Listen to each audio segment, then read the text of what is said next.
দেখতে দেখতে ১৩ দিন চলে গেল। ১৩ দিন না, ১২ দিন চলে গেল দিদা চলে যাওয়ার।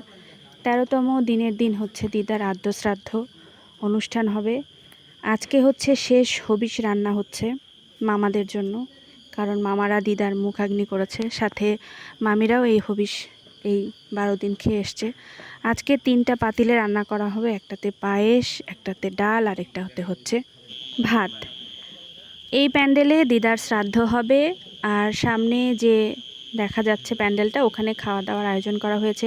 এটা হলো দিদার বাড়ি, দিদার অনেক পুরাতন বাড়ি। এটা হচ্ছে দোতলা মাটির বাড়ি। আর এটা হচ্ছে একটা প্যান্ডেল, এখানে খাওয়া দাওয়ার জন্য টেবিল চেয়ার সব রেডি করা হয়েছে। এই যে বাঁধন, আজকে নাতিরাও মাথা নাড়িয়া করেছে, কারণ আমাদের মধ্যে এটা নিয়ম আছে, এটা একটা কর্ম। তো বাঁধনের সাথে আমি একটু দুষ্টামি করতেছিলাম, ওরা সবাই কাজে অনেক ব্যস্ত, সাথে আমিও একটু হাত লাগালাম। সব টেবিলে এরকম পলিথিন সেট করা হচ্ছে। আজকে রাতটুকুই আছে সব কিছু কাজ করার, যে যার কাজটুকু সব গুছিয়ে নিচ্ছে।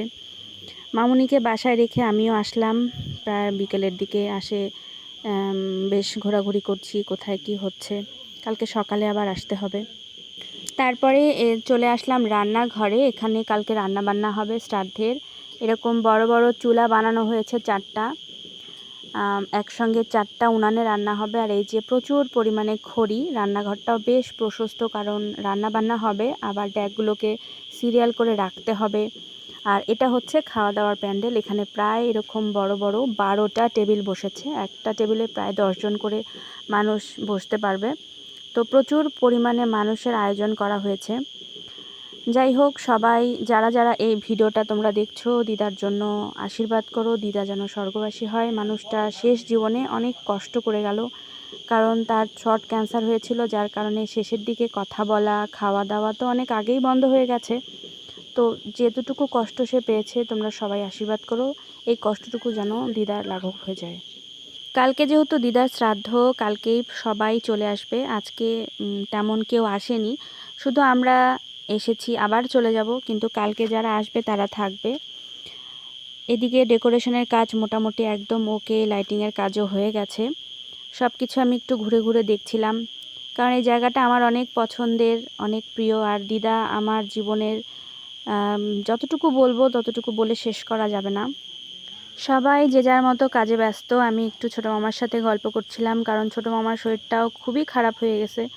মামা এমনিতেই অসুস্থ, তারপরে আবার এই যে হবিষ করতেছে, তার থেকেও বড় অসুখ হচ্ছে দিদা চলে যাওয়ার ধাক্কাটা মামা একবারেই নিতে পারেনি।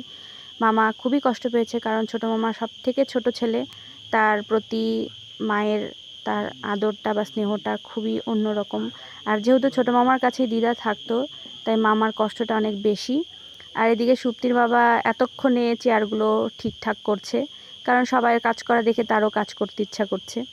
না, কথা সেটা না, কথা হচ্ছে প্রচুর পরিমাণে কাজ করতে হবে সবাইকে। আজ এ পর্যন্তই, দেখা হচ্ছে আবার কালকে।